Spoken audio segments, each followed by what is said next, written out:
Abay grabe nga itong si LeBron James sa laban, nilaro lang itong si Wembanyama pati na rin ang buong Spurs team.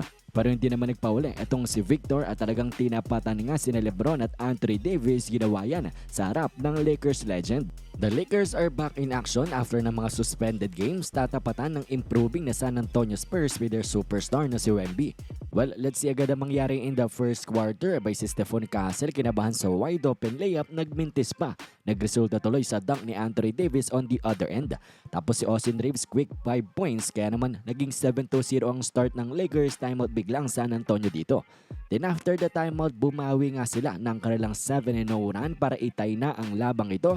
Then sagutan si Wemby at LeBron ng kanilang jumpers at ganun din silang dalawa ni Anthony Davis. Duelo ang big men dito ng two teams. Bully-bully nga dito si AD kay Wemby.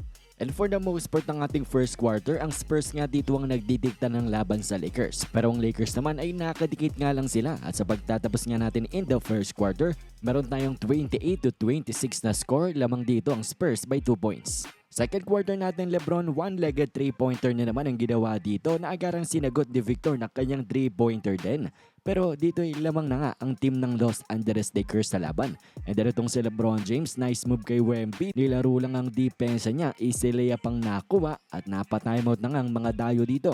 After ng fast break dunk ng Lakers, 45-39 nang lamang nila. At nagpatuloy na nga dito ang magandang Lakers offense kung saan nahihirapan na talagang pigilan sila ng Spurs defense. At itong si Dalton Kineg, monster dunk pang kanyang ginawa dito. At si LeBron James naman, grabing pasa kay Max Christie, nilaro lang ang Spurs defense, easy and one dunk.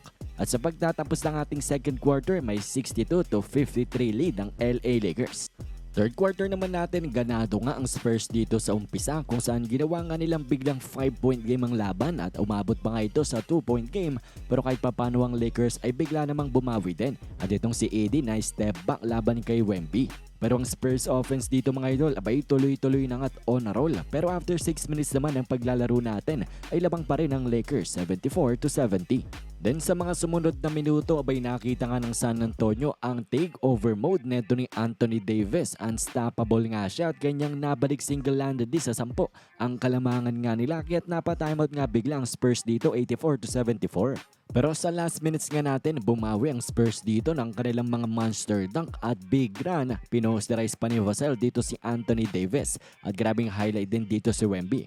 At sa pagtatapos ng ating third quarter, brand new ball game, tied at 89 points. At sa ating fourth quarter naman, abay lamang na dito ang Spurs at sila na nga ang nagko-control ng laban. At itong si CP3, ginawa pang 6-point game ito. Kaya naman napa-quick timeout itong si Coach Redick, 99-93. And then after niyan, abay inulan pa nga ang Lakers ng turnovers. Sloppy basketball ang kanilang nilaro dito at yan ay tinake advantage ng San Antonio Spurs. Ginawa nga nilang 13 points na ang kanilang advantage dito sa Lakers with 6 minutes left.